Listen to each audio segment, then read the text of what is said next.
Hey guys, what's up? I'm sitting at the park right now and my car is dead. Well, it's not absolutely dead, but it's just not cranking. Can't get it started, it's not cranking. I was at the park and spent about an hour jogging. Hour and a half jogging, came back and my car's not starting. I will say that this is not my first time having this issue. I've been having this issue sporadically for like the last couple months, but lately it's been, I'd have to try more than usual to turn on. I'd have to try to start it a couple of times. I mean, last week I had to try to start this car I'd say like 7 times before it turned over, and then it worked fine afterwards. But right now it's just totally dead. Well, not totally dead. I mean, it just won't start like before. But I mean, I've tried about 20 times now to try to start up, and it's not starting at all. I've only been out for like an hour and 30 minutes. Parked my car an hour and 30 minutes. So I'm pretty sure I didn't leave the lights on. Checked, didn't leave the lights on. Even I think an hour and 30 minutes. That's not gonna kill the battery to the point where it won't start, turn over. So, but I mean, that was the first thing that popped up. Dead battery. Maybe it's weak. Maybe it's, whatever. But I went out, turned the headlights on, and just checked to see how bright the headlights were, and the headlights were pretty bright. So I'm like, it's probably not the battery, but I don't know 100% if that's the case. I didn't know 100% that was the case. So, I mean, it took me about like 5-6 minutes to get somebody to help me out, jump the car. And funny enough, there was somebody there who was just hanging around in his car, and I'm like, hey, could you help me jump my car? Got cables, and had the cables on the battery for, I said, a good 5 minutes. Not 5 minutes, I'd say like 2 minutes. Had it on for 2 minutes, but that would be good enough. I mean, it would be good enough. All right, I would at least hear like a slow crank if it was the battery that was the issue. But I didn't hear anything. I tried it a couple of times, turned on, didn't hear anything but a click, which I was hearing before. Hooking up the battery, hooking up the cables to the battery, jumping it. So at that moment, I knew I was in for a bigger issue than just a battery issue, terminals or whatever. I mean, my terminals are 100% clean, so I always make sure to check the terminals to make sure if they're 100% clean if I'm having these issues. But my terminals were pretty clean, so it's not the battery. So I'm like, it's not the battery. Could it be the alternator?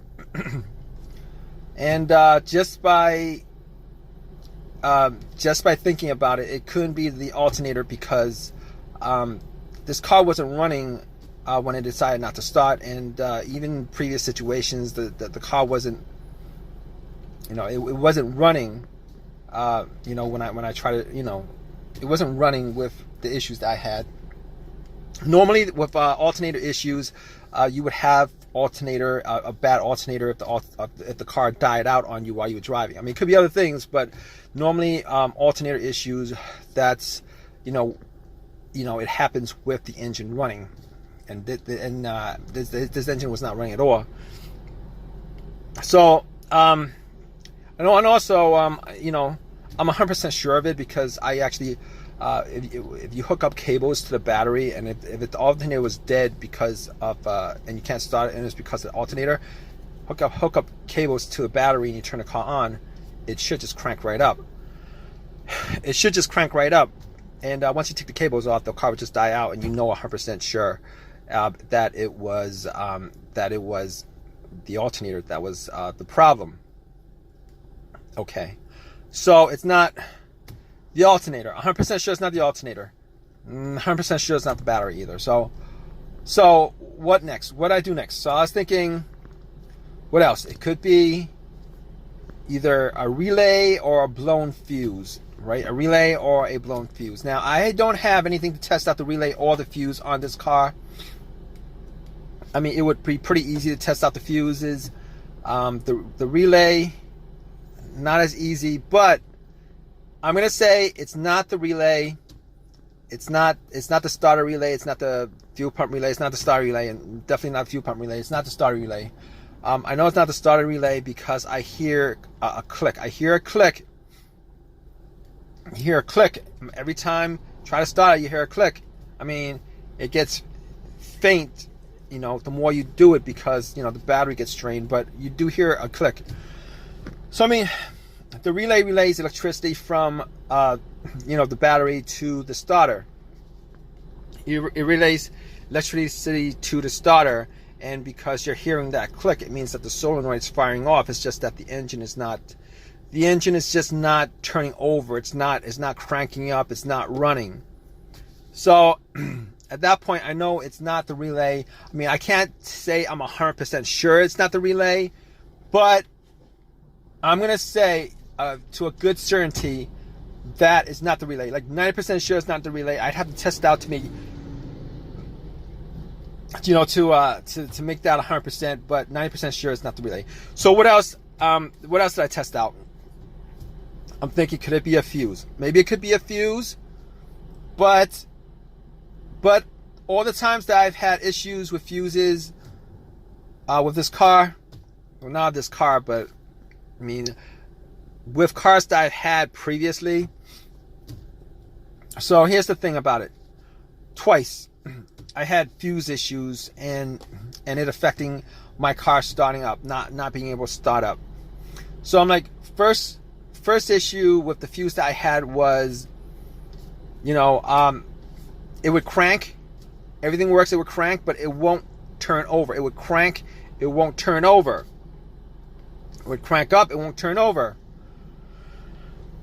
But that's not the issue here, because this car won't crank at all. It's not cranking at all. So that's not part of that fuse. That's not that particular fuse problem that I had before. Okay, rule that out.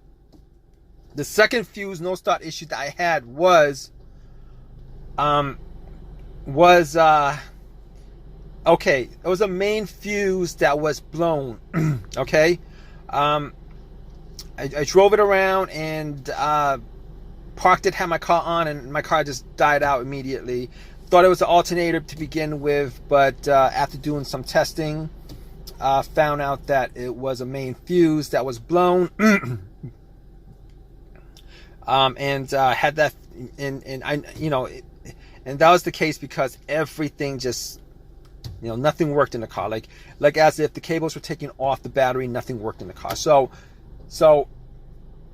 that was a situation where the main fuse that was blown on the car. But that's not the issue here. That's not the issue here because, I get lights on the dash, blow motor works, everything works in the car. So not a problem here. Now, obviously, the last thing, well, not exactly the last thing, but the last obvious thing that could cause this is the starter. It's probably the first obvious thing. Well, not the first. Battery would be the first. Well, okay. Not the first obvious thing, but it's an obvious thing. The starter. Now, I didn't think it would be the starter that would be the issue. And I'm doing this video while I'm waiting for the AAA to tow my car. And I called them up about 30 minutes ago. I'm still waiting for them, but might as well do a video on this since I'm in this situation. The starter. I didn't think it was going to be the starter because I had the starter swapped out about 1.5 years ago. Had the starter swapped out 1.5 years ago. Bought a rebuilt starter from AutoZone for like $150, $175, somewhere around there. And the core charge was like $30. I think that was it. Anyway, I was thinking that I would get a lot more usage out of the starter than what I have so far. If it is the starter, I'm not quite sure. I'm not 100%. I'm like 90%, 99% sure. Well, not 99%. Say like maybe like 80% sure that it is the starter that's the problem. So here's the situation. All right. What the starter is, a rebuilt starter, not a brand new starter. I've had situations before where I bought rebuilt starters, rebuilt alternators, rebuilt stuff. If you guys don't know anything about rebuilt stuff, most of the times, all the times probably when they fix the rebuilt starter, is they change up just that part of the starter or whatever it is, alternator, that's broken. They don't actually rebuild the whole entire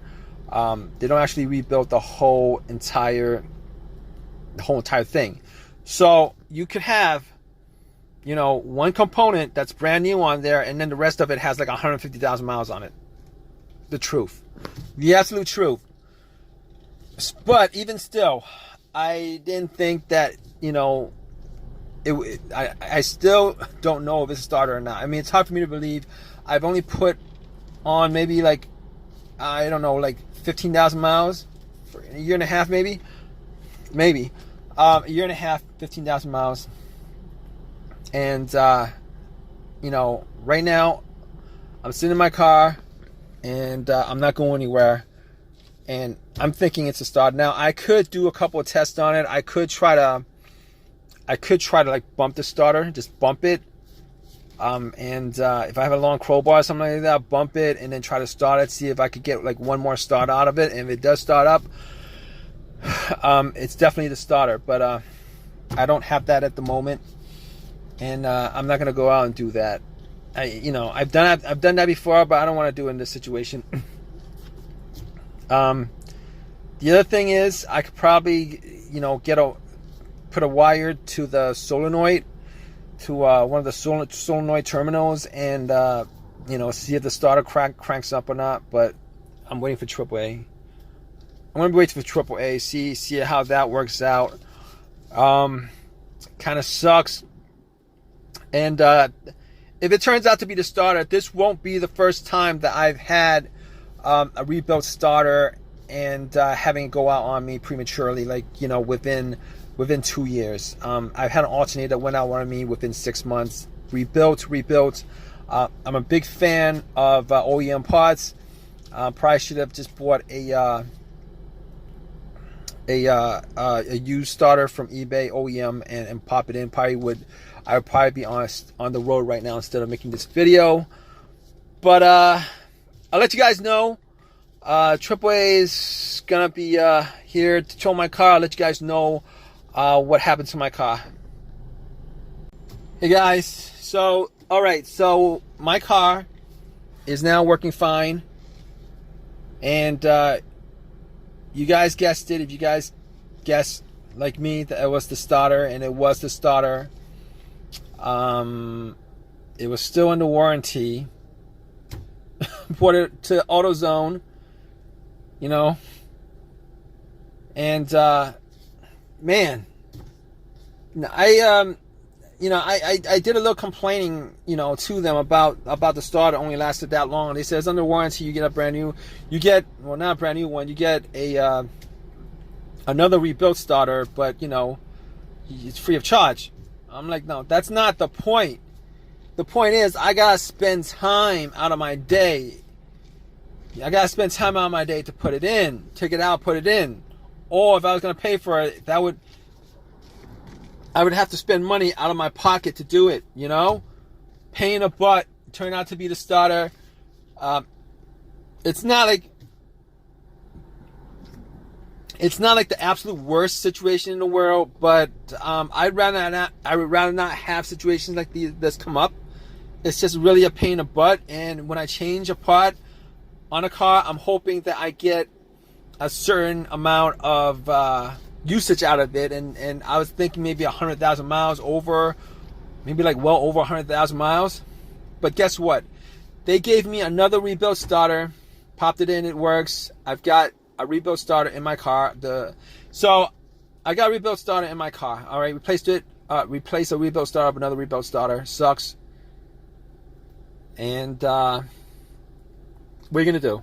I mean, I didn't want to spend $300 instead of getting a replacement for free. I didn't want to spend $300 out of my pocket to get, you know, a brand new one. And even the brand new ones, I've heard stories, situations where people bought brand new stuff and it goes out on them anyway. But anyway, I'm glad that that situation's resolved.